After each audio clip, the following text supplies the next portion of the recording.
Hi this ఈ Dinesh Gangasani. Welcome to my channel think about this.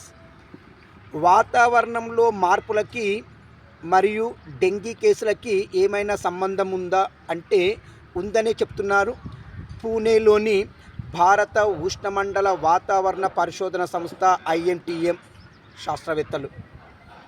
మరి వీరి అధ్యయనం ప్రకారము మరి తేలింది ఏంటంటే వాతావరణంలో ఉష్ణోగ్రతల పెరుగుదల వల్ల డెంగీ కేసుల పెరుగుదల కూడా ఉంటుందని వీళ్ళ పరిశోధనలో తేలిందండి. ప్రపంచవ్యాప్తంగా ఈ మధ్యకాలంలో డెంగీ కేసులలో చాలా పెరుగుదల కనబడుతుంది. ఇలా చూసుకుంటే భారత్లో 228 రేట్ల డెంగీ కేసుల పెరుగుదల కనబడిందని చెప్పేసి వీళ్ళ అధ్యయనంలో తేలింది.